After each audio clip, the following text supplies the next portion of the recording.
He left for work that morning like he always did. Tie knotted, briefcase in hand, the front door closing with a soft click. My mother called after him, "Don't be late for dinner," and he gave the usual nod without looking back. I thought nothing of it. He was my father and fathers always came home. But later that afternoon, as I walked through the crowded market, I saw him. At first I thought it was coincidence, a man in the same jacket, the same stride.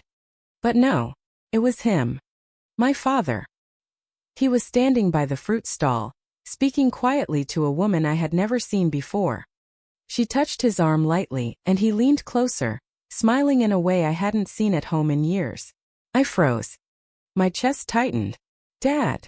I called, my voice breaking through the hum of the crowd. His head turned.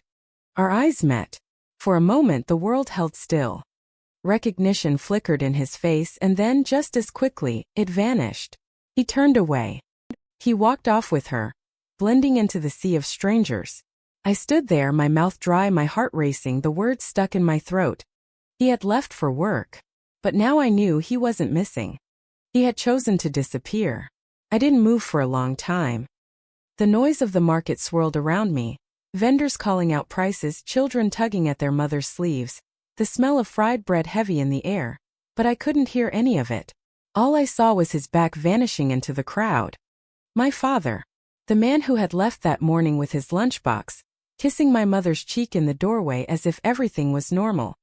I tried to follow him, shoving through people, my chest tight, my throat dry. But by the time I reached the end of the street, he was gone. The woman too. Like they had melted into the air, leaving me alone with 100 questions clawing at my chest. I walked home slowly, dragging my feet, my stomach twisting. Maybe there was an explanation, I told myself. Maybe it wasn't what it looked like. But then the memory of his eyes meeting mine burned hotter. He had seen me. He knew it was me. And he still walked away. That night at dinner, my mother set the table for 3. She hummed to herself, glancing at the clock. "He's running late. Traffic, maybe." She poured his tea and placed it by his seat. I sat there staring at the empty chair, my hands shaking under the table. Should I say something? Should I tell her? My mouth opened, but nothing came out. The words stuck like stones in my throat. An hour later, she sighed, covering the plate with foil. "He must have had a long day," she said softly, trying to smile. I stared at her, guilt clawing at me. She didn't know he wasn't working late. She didn't know he had chosen to vanish into the market with someone else. Days passed and the pattern repeated. He left each morning for work, the door closing with its usual click, his tie neatly fixed. But in the evenings, sometimes he didn't come home until late. Sometimes not at all. My mother grew restless, her hands scrubbing dishes harder than needed, her eyes darting to the clock every few minutes. "He must be busy," she whispered, more to herself than to me. I wanted to scream. Busy? He was with her. I had seen it. But the memory of his eyes, cold, empty, turning away from me, kept me silent. If he could erase me with a glance, what would he do if I spoke? At school, I sat in class, the teacher's words buzzing in my ears like static. All I could see was that moment at the fruit stall, her hand brushing his arm, his smile breaking across his face, the kind of smile I hadn't seen at home in years. The kind of smile I had thought no longer existed in him. He still had it. He just didn't use it with us. The weight of it grew heavier each day. At night, I'd lie awake in bed, listening to my mother's footsteps pacing the kitchen, the kettle whistling again and again as she made tea she never drank. And then the creak of the door hours past midnight, his shoes on the tiles, his low mutter, "Don't wait up next time." She'd smile weakly, as if relieved he was alive. I'd bite my tongue so hard it bled, because I knew where he had been. The silence between us stretched wider, thicker. He never looked at me directly anymore. When our eyes met by accident, his would slide away instantly. He knew I had seen him. I was his secret, the witness he couldn't erase but refused to acknowledge. And I realized painfully that he wasn't a missing father. He was a man living 2 lives. And in the one that mattered most to him, we didn't exist. The breaking point came one rainy Thursday. The sky was heavy, the streets slick with water, and I came home early from school because the power had gone out. I pushed the front door open quietly, expecting the house to be empty. But it wasn't. Through the dim light I saw him, my father, sitting at the kitchen table. Across from him sat the same woman from the market. Her umbrella leaned by the door, dripping water onto the floor. My father's jacket was hung over the chair. They were close, too close, their voices hushed, his face softer than I had seen in years. I froze in the hallway, my shoes squeaking faintly on the wet tile. His head turned, and for the briefest second our eyes met. Panic flickered across his face, but he masked it quickly, standing abruptly. "Go to your room," he snapped. His voice was sharper than I'd ever heard. The woman looked down, embarrassed, but not enough to leave. I stumbled back up the stairs, my heart racing, my legs trembling. From my room I heard their voices below, her laughter, his low murmur. It tore through me like glass. My mother was at work, trusting him, waiting for him, cooking for him. And here he was, feeding another life right under our roof. That night, when my mother returned, he was gone again. She asked if I'd seen him. My lips pressed shut. I wanted to tell her to unload everything, but my chest tightened with fear. What if she looked at me the way he did, cold, dismissive? What if she already knew? The days that followed were unbearable. At dinner, the empty chair became permanent. My mother tried to mask it, filling the silence with talk of groceries, of neighbors, of anything but him. But I could see her eyes drift to the doorway, waiting. I could see the way she chewed slower, listening for footsteps that never came. I saw him again 2 weeks later. This time it wasn't at the market. It was in a restaurant window. I was walking home from school when I spotted him through the glass, sitting across from her, his hand resting casually over hers. He looked at peace, his shoulders relaxed, his laughter real. I stopped on the sidewalk, rain soaking my hair, my heart hammering in my ears. He didn't see me. Or maybe he did and he simply didn't care. That night he came home late.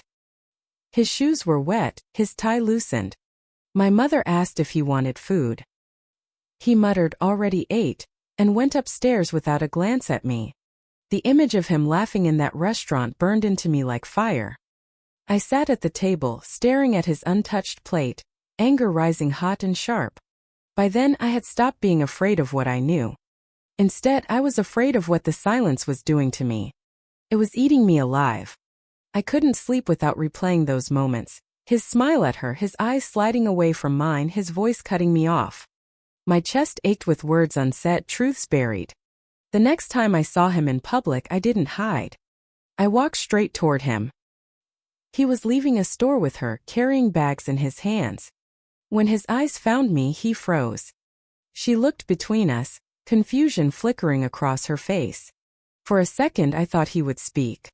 But then he turned, placing his hand firmly on her back, guiding her away from me like I was a stranger on the street. My stomach dropped. My body shook. He hadn't just ignored me. He had erased me. That night I couldn't stay silent anymore. I lay in bed, the storm outside rattling the windows, and whispered to myself, if he doesn't see me as his child, then why should I carry his secret? The decision crystallized in me like ice. I couldn't save him. I couldn't save us. But I could make sure his second life didn't stay hidden forever. The next dinner would not be quiet. The storm inside me finally broke on a Sunday evening. My mother had cooked his favorite meal. Roast chicken with herbs, potatoes crisp at the edges, bread warmed in the oven. She laid the table for 3 again, her face glowing with the fragile hope that tonight he would show up, sit down, and laugh the way he used to. The front door opened. For a moment her hope seemed justified. My father stepped inside, his shoes damp from rain, his tie undone. He muttered something about traffic and dropped his briefcase by the door. My mother smiled faintly, relief flooding her features. She bustled to the kitchen, saying, "Wash up, the food's hot." He walked past me without a glance, as if I were air. That was when I decided. The words burned at the back of my throat, sharp and undeniable. Tonight I wouldn't be invisible. We sat at the table. My mother passed him the bread, asked about his day. He gave clipped answers, his eyes fixed on his plate. My chest thudded. My hands trembled under the table. Then I spoke. "I saw you." The fork slipped from his hand, clattering against the plate. His head turned slowly, his eyes narrowing. My mother frowned. Saw him where? She asked, confusion flickering. I swallowed hard, but my voice didn't break. At the market. With her. And again at the restaurant. You laughed with her. You held her hand. You looked at me and you walked away. Silence slammed over the table. My mother's face drained of color. My father's jaw clenched tight, his knuckles white as he gripped the edge of the table. Enough, he growled. But I didn't stop. The dam had broken, and years of silence came rushing out. You think I don't notice? That I can't see? You leave every day with your tie and your briefcase like you're going to work, but you're living another life. With her. You erased me and you're erasing her too. My mother's hand trembled as she set down her glass. What is he talking about? She whispered. My father's eyes cut into me, cold and furious. You don't know what you saw, he hissed. Yes, I do, I said louder now, my voice shaking but steady. I saw you choose her. I saw you walk away from me like I was nothing. You've been walking away for months.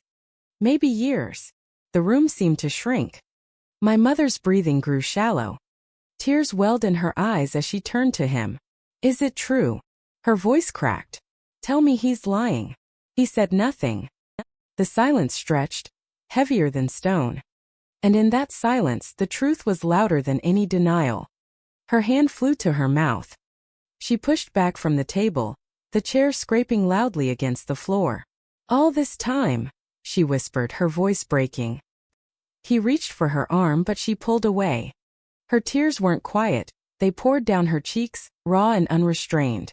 You let me sit here waiting for you, believing in you while you... She couldn't finish. She covered her face and sobbed. I watched him shrink in front of us, his authority dissolving under the weight of the truth. The man who had taught me silence was now suffocating in it himself. His voice faltered when he tried to speak. It's not what you think. But she was already walking away, her footsteps pounding up the stairs. I stayed seated, my eyes locked on him. For once he couldn't look away. For once I wasn't invisible. My voice was calm when I said, you disappeared long before I caught you.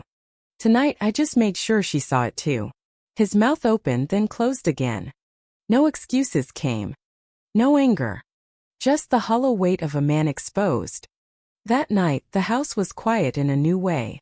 Not the silence that erased me, but the silence of shattered illusions. My mother stayed in her room, her sobs echoing through the walls. My father sat downstairs alone, the untouched meal cooling in front of him. I lay in bed, staring at the ceiling, my chest aching but lighter. For months I had carried his secret, suffocating under it, invisible under his betrayal. But no longer. The words were out. The truth was on the table. In the days that followed, the air in the house shifted. My mother stopped setting 3 plates. My father's footsteps grew hesitant, his presence smaller, his shadow weaker. He had wanted me to stay silent, to stay unseen. But in breaking that silence, I had taken back the power he stole. And though our family was cracked beyond repair, I finally felt visible. My voice had cut through the lie, and nothing could erase it again. Because the missing father was never really gone. He was right there, living a life without us. And now everyone knew it.